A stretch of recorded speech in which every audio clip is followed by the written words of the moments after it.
大家好，我是李灿，欢迎收看 Easy Mandarin 中文播客第9期啊。今天咱们聊聊秦始皇啊。秦始皇作为中国历史上的第一个皇帝啊，其实一直以来会很吸引人们的这么一个注意力啊，会觉得他身上应该有很多很多故事啊，值得我们去说啊。但是今天为什么和大家聊秦始皇呢？就是因为首先我写了一本书啊，《秦始皇之死》啊，很多人会很好奇，你为什么写他的时候会写他的死，对不对？这个其实也挺出乎我自己意料之外的。为什么会这样说呢？就是那天我突然想写一本书，写一本历史的书，做成一个有声书啊，我就想我怎么切入中国的历史，从哪里开始去写中国的历史呢？后来我想到公元221年啊，秦始皇统一中国。因为在之前啊，有几百年的这个战国时期啊，春秋时期啊，打来打去，有很多小的国家啊，人物特别特别多。但是在秦始皇统一中国之后，好像把这所有的线索都收拢在一块了，变得更为清晰了。所以我想从这里开始写，但是最终出来的这么一个故事，其实挺出乎我意料之外的。在我印象里，我会特别佩服秦始皇这么一个人，因为之前中国是破碎的，对不对？有很多很多国家啊，后面主要是变成了7个国家，战国七雄。但是他有能力把这个局面啊都收拾好了，让这所有的分裂的地方都变成了一个统一的国家，我觉得就特别特别厉害。而且其实在我们小时候看过一些历史的故事啊，其实都着重强调的，或者和我们讲述的是秦始皇的这个童年时期、少年时期啊。因为在那个时候，他的父亲秦异人是一个不受宠的这么一个王子吧，他当时在另外一个国家赵国，在赵国的首都当人质。在这个地方有一个商人啊，大商人啊，巨富啊，他的名字呢叫做吕不韦啊。吕不韦看到这个秦异人，他说了一句话，这句话特别有名啊，在中国历史上啊，叫做奇货可居。对于吕不韦这个商人而言，秦异人是一个特别好的投资的机会，因为它是一个奇货，特别珍奇的这么一个货物。怎么说呢？因为吕不韦他相信自己有自己足够多的手段，能帮助这个秦异人最终登基成为秦王。当时那个秦国已经是一个虎狼之国，大有席卷天下之势啊！而且吕不韦还做了另外一个事情，这个事情的真实性其实到现在一直扑朔迷离。就算在正经的这个史书上，比如说在《史记》上啊，描述的还是有些语言不详吧，给人很多联想的空间。这个给人联想的空间是什么呢？就是对于秦始皇嬴政他的身世，其实到现在其实还是一个谜。这是什么意思呢？因为秦异人他的父亲啊，公开场合的父亲，历史上啊正式的父亲啊是秦异人，对不对？但是当时秦异人去吕不韦的府上去看表演的时候，看上了吕不韦的一个歌姬啊，就是会唱歌会跳舞的啊，而且这个歌姬呢是吕不韦的宠妃啊。吕不韦特别爱这个女人，很漂亮嘛，很妖娆嘛，唱歌唱得好，跳舞跳得好，肯定已经宠幸过了吧，对不对？但是呢，既然秦异人看上了这个歌姬，那个时候吕不韦又想把这个秦异人作为自己人生中最大的一笔投资啊，他就把这个歌姬送给了这个秦异人当老婆。但是其实这里头又有涉及一些阴谋论的这么一个说法，就是说其实吕不韦已经知道了自己的歌姬其实已经怀孕了，可能是在怀孕的初期，所以他专门设了这么一个局，让秦异人入坑里头，请君入瓮啊，让秦异人当这么一个冤大头啊。所以按照这个传说，按照这个阴谋论而言，其实嬴政啊，就是后来的秦始皇，他的父亲应该是吕不韦，而不是秦异人啊。其实按道理的话，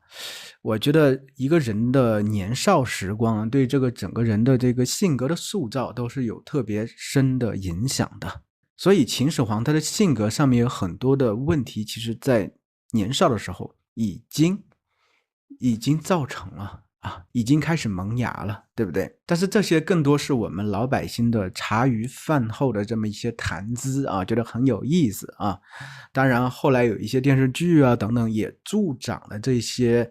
传言的流传，对不对？但是真实的历史究竟是怎么样呢？其实我们也不是特别清楚啊。反正对于中国的老百姓而言，秦始皇一般情况下呈现3个这个方面呢。第一个方面就是他的这个身世啊，他小时候的生活，他的父亲到底是谁？第二个就是他吞并6国，统一中国啊，也是非常非常的厉害啊，一代雄主啊。第三个就是他晚年啊，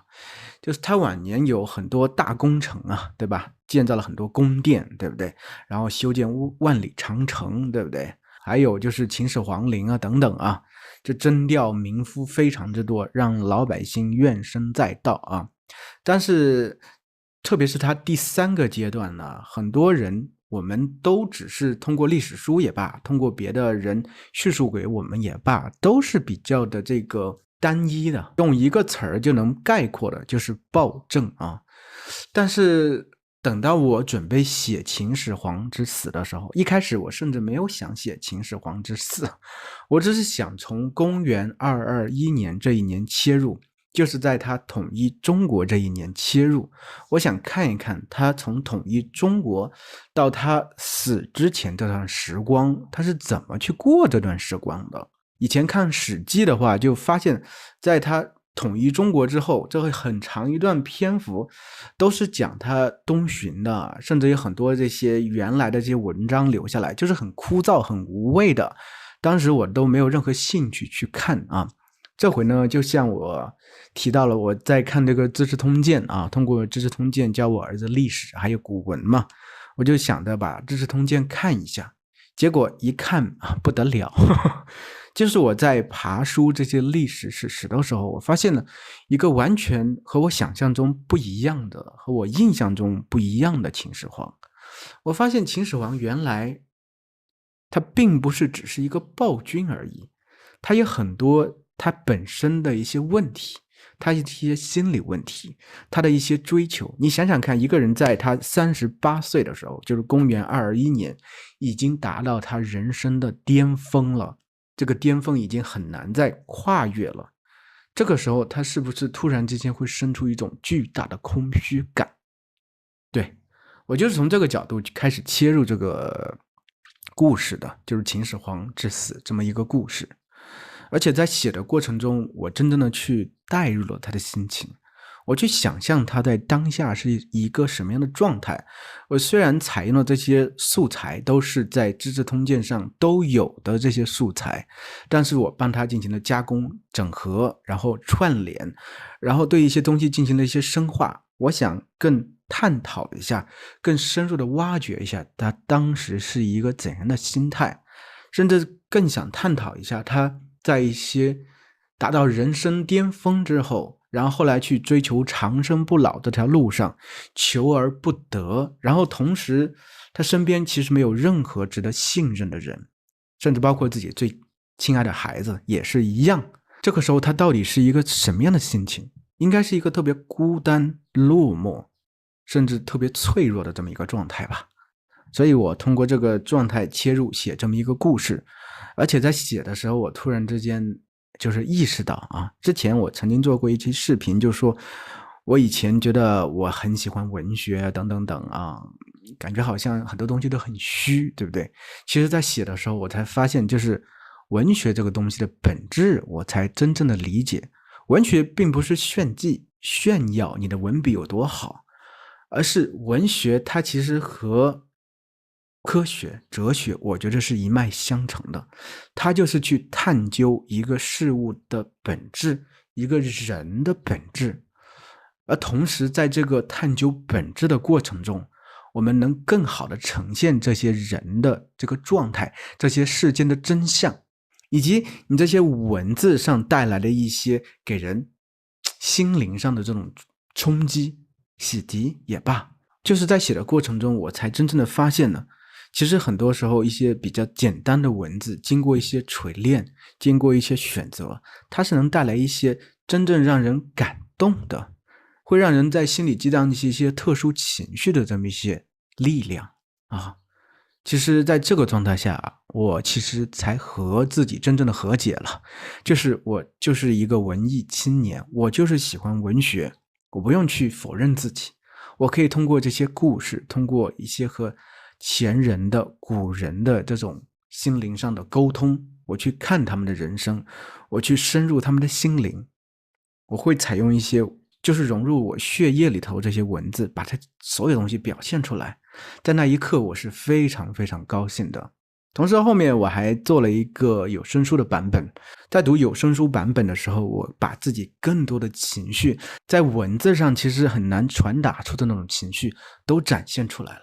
我甚至给这个有声书配了一段音乐，我选了很久的一段音乐，这段音乐其实就是在我想象中秦始皇的在统一中国之后，他整个人生的一个主要的一个人生的色调，就是一出悲剧，很悲伤的这么一个状态。好了，聊了这么多啊，大家是不是对这本书特别好奇呢？现在就给大家听一下这个片段，如果你有兴趣的话，可以到大叔中文的网站上去购买这本书啊。它有几个版本，有电子书的版本，有有声书的版本，还有视频书的版本啊。欢迎大家如果有兴趣的话去购买啊，谢谢大家的支持。秦始皇之死，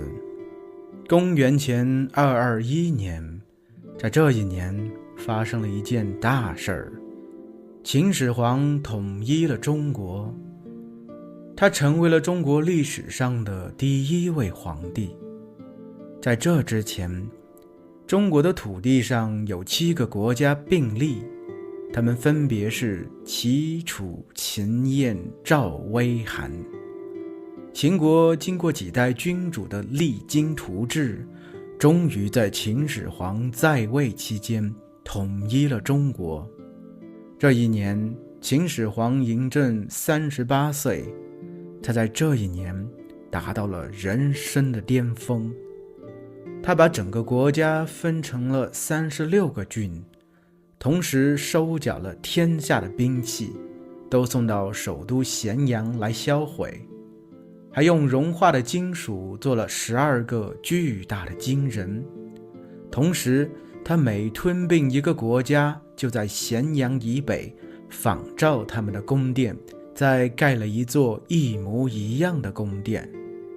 这些宫殿里都是从各国抢来的钟鼓和美女。他还能干什么呢？一股巨大的空虚感袭来，他终究还是找到了新的人生目标，就是巡视这个疆域前所未有之大的国家。他决定向东走。向东走，首先是因为首都咸阳在西边，其次是因为他还有一个心愿，他希望自己能长生不老，所以他特地坐船来到东海，希望在那里遇见神仙。他听人说在海上有3座仙山，神仙们都住在那里，但是神仙不喜欢被人看见，只要有船只靠近，神仙就会用风把它吹走。秦始皇希望自己是个例外，毕竟他都统一了中国，但是神仙们好像不这样想，他到底还是没有遇见神仙。他心有不甘，又派了徐福带着几千童男童女出海去找神仙。他毕竟很难死心，不过想不到神仙没找着，他却在巡视的路上差一点死于非命。